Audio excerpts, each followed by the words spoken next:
મને કે લા હું હિંચકાવું સુઈ જ જશે કે મેં કીધું ઓકે.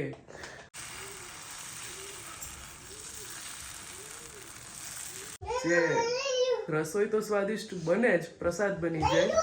આ ક્લીન સેવ ક્યારે કરવાની છે? હે ક્લીન સેવ હા જો એ કોમેન્ટની વાત કરી લે. બે માણસ જ બાઈ જાય છે એટલે અમે બાઈજા નથી.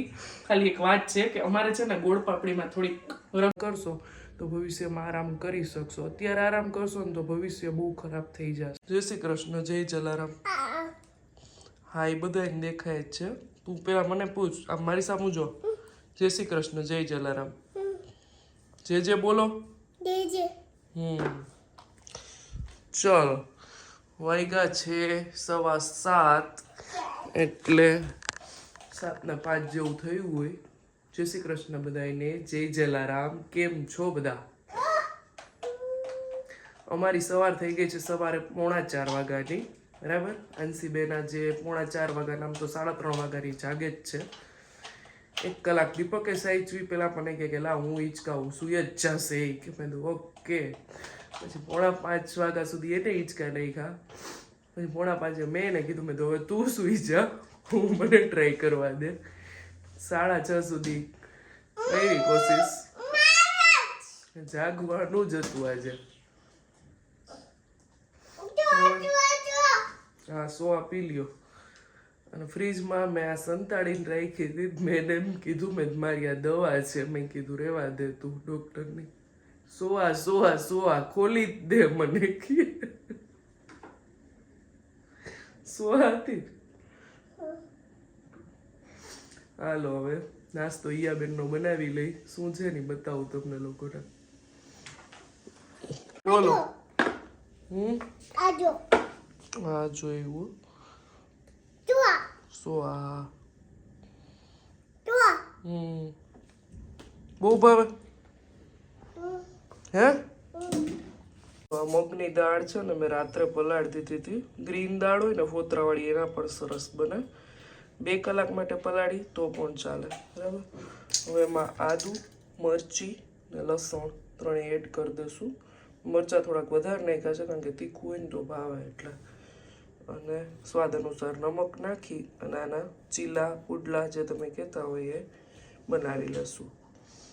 ચલો, અને મિક્સર જારમાં લઈ લીધું છે. હવે આને પીસી લેશું એટલે સરસ બેટર બની જશે. દા છે હે સુવા છે. મને ઊભી ઊભી એમ કહે છે જો દા હું પીવું છું એમ.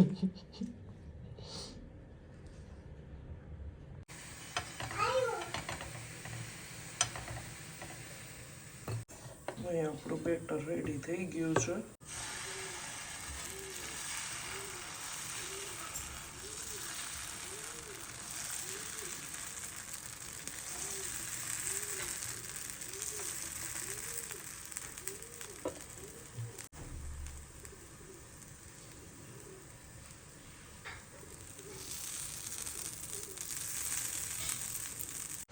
રોટલી બનાવવા વાળા પણ આવી ગયા છે.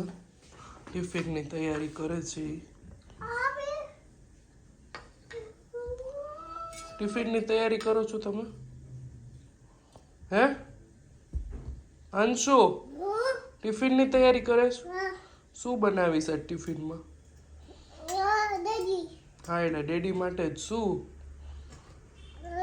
રોટલી બીજું શાક. ઓકે હાલો. જો આ બીજો બનાવ્યો, આ એક બની ગયો છે, બરાબર. એકદમ મસ્ત પ્રિન્ટ ને બધું આવ્યું છે. અમે આની પહેલાં પણ બનાવેલા છે. ત્યારે મેં ફોતરાવાળી દાળના બનાવ્યા હતા. આ બનાવ્યા તો એને જાજો ટાઈમ થયો. જે આની અંદર સ્ટફિંગ પણ કરી છે હું ને દીપક. તો જોઈએ અત્યારે સવારમાં ટાઈમ રહે તો કરવાનો, બાકી આમને આમ ચટણી સાથે.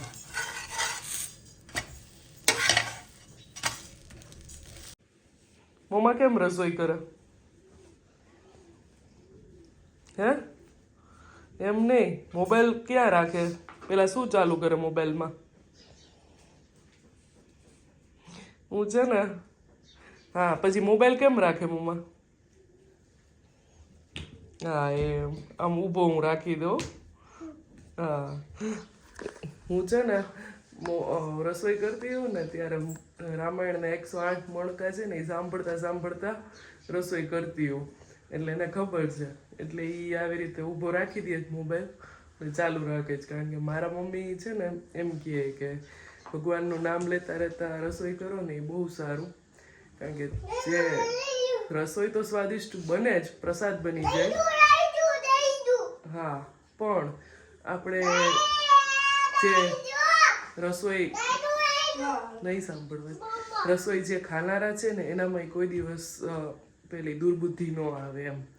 એટલે મને પહેલેથી જો આ ન સાંભળવા દેતી હોય ને મારું કંઈક શૂટિંગનું કામ ચાલુ હોય ને તો હું જય શ્રી રામ જય શ્રી રામ જય શ્રી રામ બોલતા બોલતા કરું એમ. એટલે એને ખબર છે. દીપકનું ટિફિન છે તૈયાર. રોટલી છે, કોબીનું સૂકું શાક છે, ભાત, ગોળ, ચટણી ને મરચા, છાસ.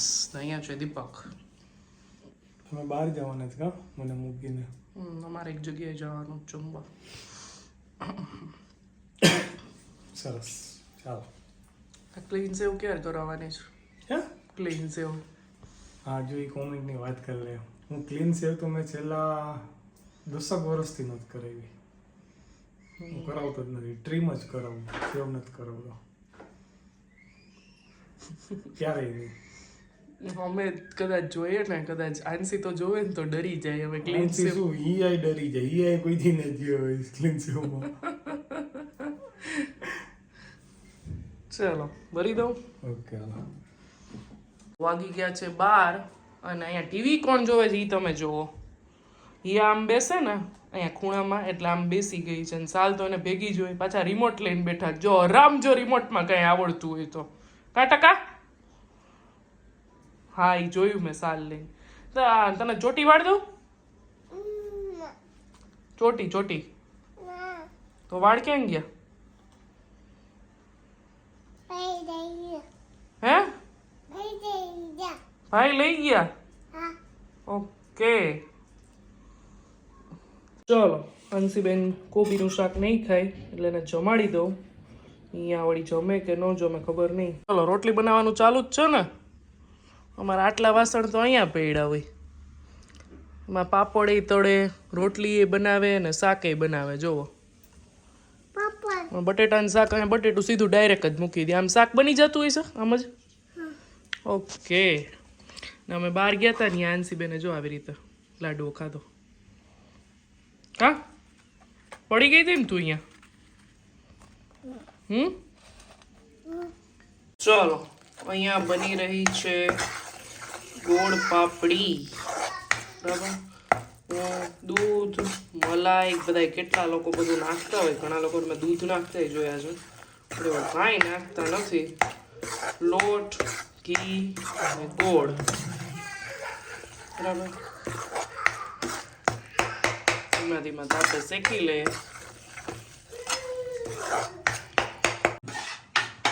ચલો હવે લોટ શેકાઈ ગયો છે અને ગેસ બંધ કરીને આમ નામ 1 મિનિટ ચલાવી લેશું એટલે આમ વરાળ હોય જાય. પછી નાખી દેશું ગોળ એઝ પર યોર ટેસ્ટ.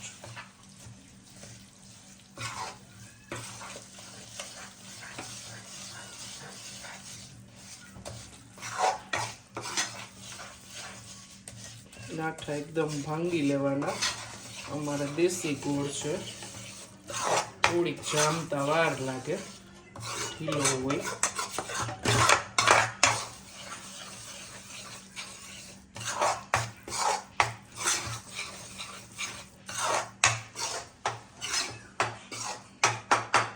એકદમ જામી ગયો છે મસ્ત.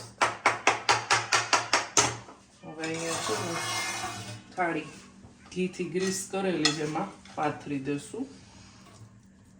લોટ ને ઘી એ સરખા માપે લીધા છે ને મેં ઝીણો લોટ અહીંયા લીધો છે. મારા મમ્મીના ઘરે કરકરો લોટ લઈએ, અહીંયા અમારે ઝીણા લોટ નહીં કરે. બરાબર.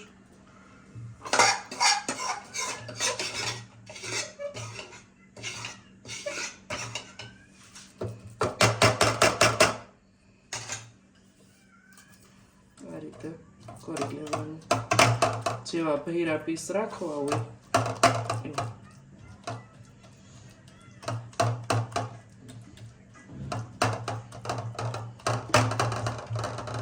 થઈ ગઈ ગોળ પાપડી આપણી. અને હવે આને થોડીક વાર રેસ્ટ લેવા દેશું. 5 મિનિટ પછી આપણે છે ને આમ તાવી સાથે કાપા તો કરી જ લેવાનો, બરાબર? એમાં હું એક શબ્દ બોલું? બોલ. કેવી સરસ સુગંધ આવે છે. Thank you. એમ તો જોમાં મારી અમુ હું ગોળ પાપડી બનાવું ને ત્યારે દીપક ખોચો ન કાઢે ને. સરસ સુગંધ આવે છે એમ કીધું હો. એ દીપક રૂપારેલ નો કહેવાય એટલે મારો ફેસ આવો થઈ ગયો. વળી બધા કહેતા કે બે માણા જ બાઈ જાય છે, એટલે અમે બાઈજા નથી. ખાલી એક વાત છે કે અમારે છે ને ગોળ પાપડીમાં થોડીક રમઝટ થાય એટલે. આજે બહુ સરસ સુગંધ આવે છે. એટલે મને અત્યારથી મીઠી પટ્ટી મારે. મેં એને છે ને પેલા જ એમ કીધું હતું કે આ મારા એક માટે જ છે, તારે ખાવાની જ નથી આ.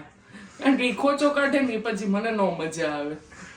કારણ કે અમારે છે ને મોરબી બાજુ પોચી બને સાવ, આમ જે કહે ને કે મારે બોખા માણે ખાઈ શકે ને એવી બનાવે ને. અમારે કોડીનાર બાજુ છે ને સેજ એવી કડક કરે, ક્રિસ્પી કડક જે કહેતા હોય. અને મારાથી થાય જ નહીં, એમાં એનો વાત નથી. એને પહેલાથી એ ટાઈપની ખાધેલી છે. મેં આ ટાઈપની બનાવતા મને આવડે છે, મેં એવી ખાધેલી છે, એટલે મને એવી આવડે છે એટલે. તોય સરસ જ કહું તારી. Thank you. ચાલો, વાગી ગયા છે 8:15 અને આજ મારે કંઈ બહુ રસોઈમાં નથી. કારણ કે હું ને હિયા બે બપોર બહાર જઈમાં હતા, એટલે મને તો આમ બહુ પેટ હેવી લાગે છે. એક ટાઈમ બહાર જમીને તોય હેવી થઈ જાય પેટ, ખબર નહીં. અને દીપકને પૂછ્યું તો એ કે જે કરવું હોય મસાલા ખીચડી પણ હાલશે, એટલે એ કરવું છે. અને થેપલાનો લોટ પડ્યો છે તો થેપલા બનાવવા, મેથીના થેપલા થોડા, એટલે એવું જ છે. એટલે હવે માંડીશ રસોઈ, બરાબર? અને એક બહુ સરસ કમેન્ટ આવી હતી, ઓવરઓલ બધી પોઝિટિવ કમેન્ટ આવી હતી. લાસ્ટ સેકન્ડ વિડીયો જો હતો ને જેમાં હિયાની વાત થઈ હતી એમાં, બરાબર?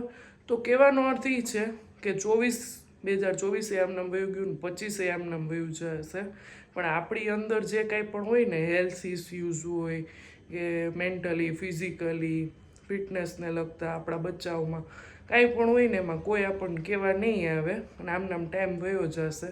એટલે આપણે જ પોતે સમજીને સમયનું મહત્ત્વ સમજી અને આપણા પોતાના ઉપર જ ધ્યાન દેવાનું, આપણે પોતાના ઉપર વર્ક કરવાનું. બીજું કંઈ ઓલું ક્યાંય આજુબાજુની ચર્ચામાં કે ક્યાંય ધ્યાન બહુ નહીં દેવાનું, બરાબર? કારણ કે એ કામ આવશે કરેલું ભવિષ્યમાં. અત્યારે સ્ટ્રગલ કરશો તો ભવિષ્યમાં આરામ કરી શકશો. અત્યારે આરામ કરશો ને તો ભવિષ્ય બહુ ખરાબ થઈ જશે, બરાબર?